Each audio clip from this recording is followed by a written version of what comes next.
Proclamação do Evangelho de Jesus Cristo segundo João. Naquele tempo, disse Jesus a seus discípulos: Se vós me conheceis, conhecereis também o meu Pai.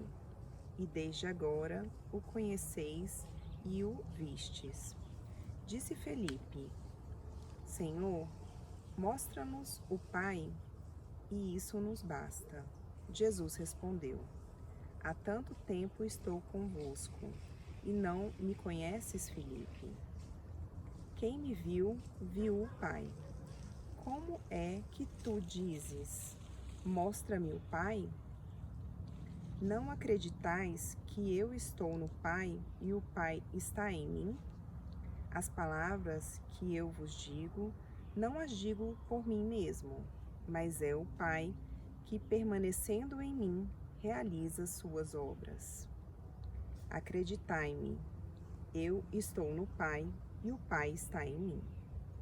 Acreditai, ao menos, por causa destas mesmas obras. Em verdade vos digo, quem acredita em mim fará as obras que eu faço, e fará ainda maiores do que estas, pois eu vou para o Pai. E o que pedirdes em meu nome, eu o realizarei, a fim de que o Pai seja glorificado no Filho. Se pedirdes algo em meu nome, eu os realizarei. Palavra da salvação. Meus irmãos e minhas irmãs, paz e bem. No Evangelho de hoje, sempre escutando o Evangelho de São João, nós já depois da última ceia, lava-pés, Jesus começa um discurso de despedida e no texto de hoje ele começa dizendo assim, sempre aos seus discípulos: Se vós me conhecesseis, conheceríeis também o meu Pai, e desde agora o conheceis e o vistes. Ver o Pai, o conheceis e o vistes. Ora, quem é que eles estão vendo? Estão vendo Jesus?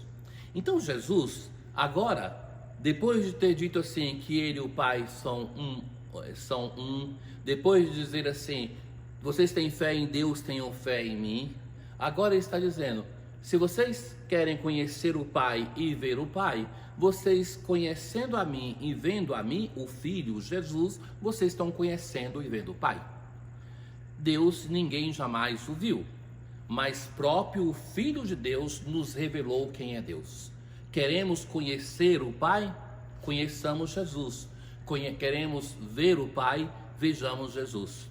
Ora, Felipe vai dizer assim, Senhor, mostra-nos o Pai e isto nos basta. Senhor, mostra-nos o Pai. Parece o desejo de Moisés do Antigo Testamento, o desejo de ver Deus. Se diz na tradição bíblica que ninguém podia ver a Deus e continuar vivo.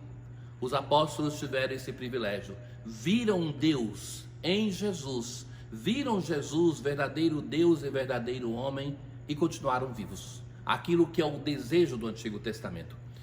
Ora, caríssimos, a resposta de Jesus a Filipe nos ajuda a compreender a sua identidade. Há tanto tempo estou convosco e não me conheces, Filipe? Quem me viu, viu o Pai. Como é que você diz então, mostra-me o Pai? Mostra-nos. Se você de fato acreditasse, você acreditaria que quem me vê está vendo o Pai. Ora, talvez, meus caros, é um desafio para nós no nosso caminho de fé, acreditar em um Deus tão próximo. Sabe, quando nós imaginamos uma autoridade, nós pensamos que a autoridade é uma pessoa distante. E agora você pensa, se essa autoridade é a máxima da autoridade, é Deus, então um Deus totalmente transcendente, o Deus que é pensado, não é assim que nós pensamos e representamos Deus, Deus que é circundado de anjos e santos e não em meio aos pobres e pecadores. E em Jesus, o que Deus faz? A acusação que fazem contra Jesus dos evangelhos é isso, porque ele come com os pecadores, acolhe os pecadores. Então Jesus inverte a nossa imagem de Deus, um Deus que escolhe aquilo que é perdido. Mas já no Antigo Testamento era assim. O apóstolo Paulo, quando perguntam para ele o porquê que Deus escolhe a ele, ou ele mesmo falando da sua vocação, ele vai dizer assim: Deus não encontrou alguém pior do que eu, e para mostrar que é graça dele, ele escolheu a mim. São Francisco também, quando Frei Maceu, em um diálogo com ele, vai dizer assim: por que a ti, Francisco? Por que a ti?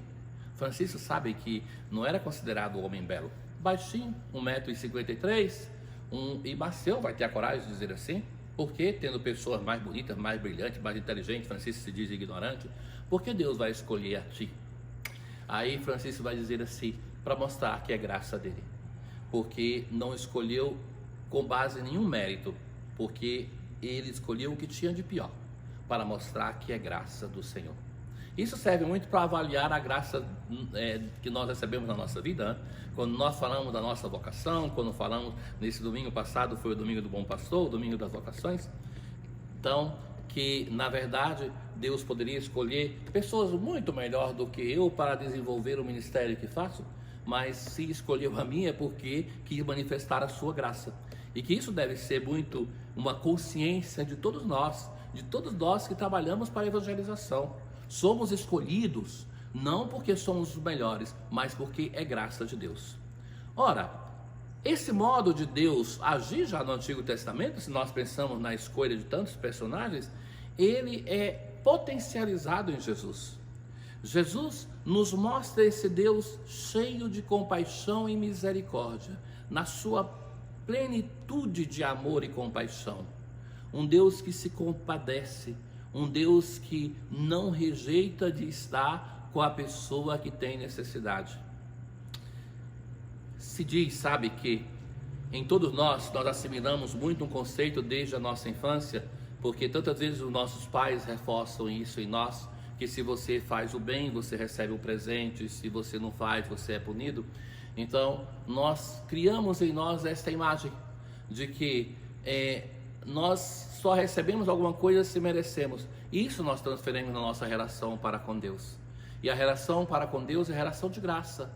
Ele é um Deus totalmente gratuito, um Deus que nos dá com gratuidade e não porque nós merecemos. Quem de nós pode ter a arrogância de pensar que merece alguma coisa de Deus?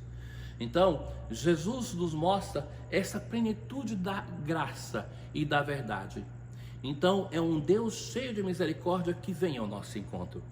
E conclui o evangelho de hoje dizendo: em verdade vos digo, quem acredita em mim fará as obras que eu faço e fará ainda maiores do que estas. Pois eu vou para o Pai, e o que pedirdes em meu nome eu o realizarei, a fim de que o Pai seja glorificado no Filho. Se pedirdes algo em meu nome, eu o realizarei. Peçamos, irmãos. Às vezes os nossos pedidos são inconsequentes, às vezes não sabemos o que devemos pedir, mas pior que pedir de modo errado, pior que rezar de modo errado é não rezar. É a frequência na oração e a palavra de Deus, sobretudo, que vai transformando o nosso coração em um coração de discípulo. Um bom dia para todos vocês. O Senhor esteja convosco, Ele está no meio de nós. Abençoe-vos o Deus Todo-Poderoso, Pai e Filho e Espírito Santo. Paz.